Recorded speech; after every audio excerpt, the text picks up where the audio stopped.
Dear student, আজি মই আগবঢ়াইছোঁ ক্লাছ 8-ৰ অসম জাতীয় বিদ্যালয় পাঠ্যপুথিৰ লেচন নম্বৰ 4 গ্ৰেণ্ডফাদাৰ উইচ।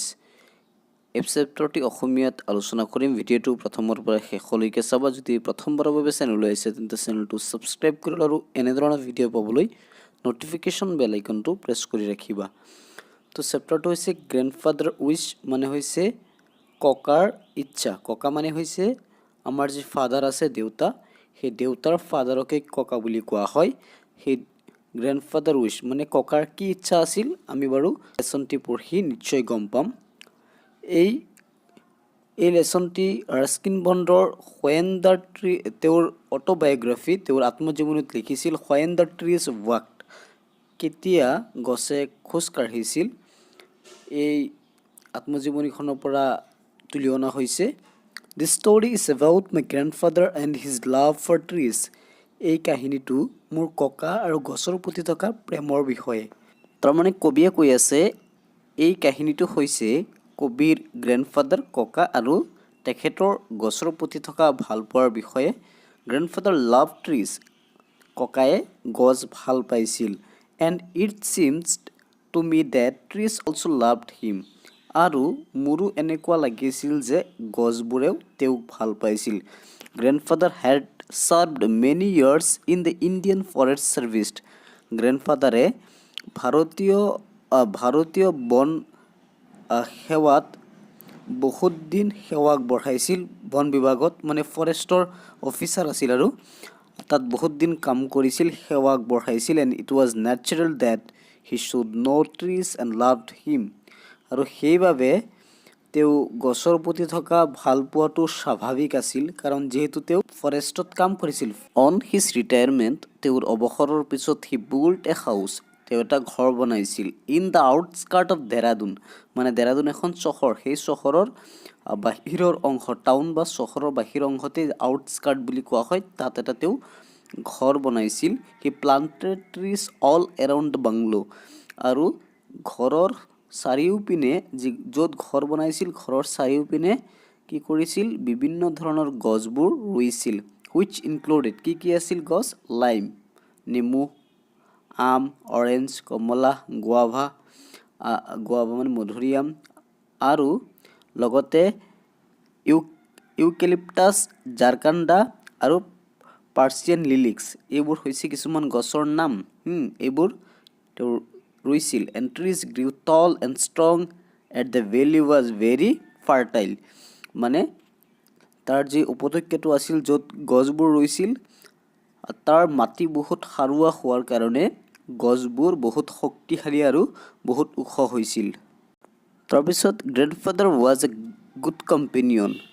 মানে কবিয়ে কৈ আছে মোৰ গ্ৰেণ্ডফাদাৰ, মোৰ ককা আছিল এজন ভাল সংগী। Sometimes when I sat by myself beneath a tree, মই যেতিয়া মাজে সময়ে গছৰ তলত বহি থাকোঁ, I would feel rather lonely, মই অকলশৰী অনুভৱ কৰোঁ। বাট এজ চুন এজ, আৰু লগে লগে মাই গ্ৰেণ্ডফাদাৰ জইন মি, লগে লগে মোৰ গ্ৰেণ্ডফাদাৰে মোৰ লগত কি কৰিছিল, মই যেতিয়া অকলশৰে আছিলোঁ তেতিয়া মোৰ গ্ৰেণ্ডফাদাৰে মোৰ লগত জইন হৈছিল, মানে মোৰ লগত সংগ দিছিল, তেওঁ মোৰ ওচৰত আহি বহিছিল। The garden became happy place, যেতিয়া মোৰ গ্ৰেণ্ডফাদাৰ মোৰ ওচৰত বহিছিল তেতিয়াই বাগিচাখন একদম যেন মোৰ এনেকুৱা লাগে যেন মোৰ সুখৰ ঠাই হৈ পৰিছে। ওৱান মৰ্ণিং, এদিনাখন ৰাতিপুৱা, I was sitting beside my grandfather on the step of the bungalow's veranda, মই কি কৰি আছিলোঁ, মোৰ গ্ৰেণ্ডফাদাৰৰ সৈতে, মোৰ ককাৰ সৈতে, সিহঁতৰ যোনটো বাংলো আছিল, ঘৰ আছিল, ইয়াৰ বাৰাণ্ডা আছে নহয়, আৰু ইয়াত চিৰি আছে নহয়, ষ্টেপবোৰ আছে, তাত বহি আছিলোঁ। As we sat there in the soft sunshine of north Indian winter, মই সেই ক'ত বহি আছিলোঁ, যি ছফ্ট ছানশ্বাইন মানে কোমল ৰ'দত, নৰ্থ ইণ্ডিয়ান উইণ্টাৰ, উত্তৰ ভাৰতৰ সেই কোমল ৰ'দত মই বহি আছিলোঁ। আই নটিছড, মই লক্ষ্য কৰিছিলোঁ, the tendril of a creeping vine moving slowly towards grandfather, মই লক্ষ্য কৰিছিলোঁ এটা তোমাৰ ক্ৰিপিং ভাইন মানে এটা লতাজাতীয় উদ্ভিদ, পিকচাৰত দেখাই পাইছা, এইটো কি ক্ৰিপিং ভাইন বুলি কোৱা হয়, আৰু এইটো কি কৰে, বগাই গৈ থাকে, লতাজাতীয় উদ্ভিদ গ্ৰেণ্ডফাদাৰৰ পিনে আহি আছে। There is a probably a scientific explanation for the vines behaviour, সম্ভৱতঃ সেই ভাইনৰ ব্যৱহাৰৰ বিষয়ে এটা চাইণ্টিফিক বৈজ্ঞানিক এক্সপ্লেনেশ্যনো আছে। যে something to do with light and warmth এইটোৱে কি কৰে তাৰমানে এই ভাইনটোৰ পোহৰ আৰু উত্তাপৰ লগত এটা সম্পৰ্ক এটা আছে but I like to think that it move towards grandfather simply because it wanted to be near him আৰু কবিয়ে কৈ আছে মই এইটো ভাবিছোঁ যে এই বাইন মানে লতা জাতীয় উদ্ভিদটো গ্ৰেণ্ডফাদাৰৰ দিশে আহি আছে কাৰণ গ্ৰেণ্ডফাদাৰৰ ওচৰতেই সেই উদ্ভিদটো থাকিব বিচাৰে কাৰণ ট্ৰিছে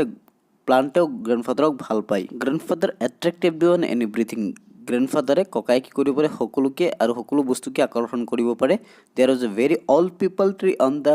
ইন দ্য কম্পাউণ্ড তাত এটা কি আছিল এটা বহুত পুৰণি পিপল ট্ৰী পিপল মানে হৈছে আখত গছ বটগছ যে কওঁ সেই বৰগছ বা আখত গছ আছিল it had forced its way through the walls and abundant outhouse বাহিৰত এটা ঘৰ আছে আৰু এইটো কি কৰিছে পুৰা জোৰেৰে ফ'ৰ্চ বলত কি কৰিছে ৱালটো পাৰ হৈ সেই ঘৰত মানে আধা অংশ সেই ঘৰত সোমাই আছে পিপল ট্ৰিজ আৰ গ্ৰেট শ্ব' অফছ আৰু যিবোৰ সেই পিপল ট্ৰী আখত গছ আছে সেইবোৰ দেখাটো ধুনীয়া even when there is a no' breeze যেতিয়া বতাহ নবলে their leaves will spin like tops আৰু যেতিয়া বতাহ নবলে তেতিয়াও পাতবোৰ কি কৰে স্পিন কৰে মানে ঘূৰি থাকে এনেকুৱা দেখুৱাইছে peepul trees determined to attract your attention and invite you into the shade আৰু সেই আখত গছে কি কৰে তোমাৰ মনোযোগ আকৰ্ষণ কৰে মানুহৰ আৰু মানুহক কি কৰে চালৈ নিমন্ত্ৰণ জনায় আহি বহিবলৈ grandmother had told grandfather to cut the tree গ্ৰেণ্ডমাদাৰে মানে আইতাই কি কৈছিল ককাক কৈছিল গছটো কাটি দিবলৈ as it was running in the outhouse of grandfather refused কাৰণ আইতাই কিয় কৈছিল কাৰণ এইটো বেলেগ এটা ঘৰত সোমাই গৈছিল গৈ বলৰ ফ'ৰ্চফুল্লি সেইকাৰণে কৈছিল এইটো কাটি দিবলৈ কিন্তু গ্ৰেণ্ডফাদাৰে মানা কৰিলে যে নাকাটে বুলি grandfather was not that interested in trees আৰু গ্ৰেণ্ডমাদাৰে কিন্তু এই গছবোৰ বেছি ভাল পোৱা নাছিল এইবোৰৰ ওপৰত তেওঁৰ ইণ্টাৰেষ্ট কম আছিল শ্বি প্ৰেফাৰ্ড গ্ৰ'য়িং ফ্লাৱাৰ্ছ তেওঁ কি কৰিছিল তোমাৰ ফুল ৰুই বেছি ভাল পাইছিল ফুল she was constantly ordering catalogues and seeds সেইকাৰণে প্ৰায়ে তেওঁ কি কৰিছিল কিছুদিন পিছেই তেওঁ বিভিন্ন ধৰণৰ ফুলৰ কেটেলগ আৰু বীজবোৰ অৰ্ডাৰ কৰিছিল গ্ৰেণ্ডফাদাৰ হেল্প হাৰ আৰু ককায়ে কি কৰিছিল আইতাক সহায় কৰিছিল out with the garden not because he was crazy about flower আৰু কাৰণ তেওঁ একেবাৰে ফুলৰ কাৰণে পাগল আছিল এনেকুৱা নহয় কাৰণ বিকজ হি লাইক ৱাচিং বাটাৰফ্লাইজ যে ফুলৰ বাগিচাত যে বাটাৰফ্লাইবোৰ মানে পখিলাবোৰ আহি পৰে সেইবোৰ চাই আইতাই ভাল পাইছিল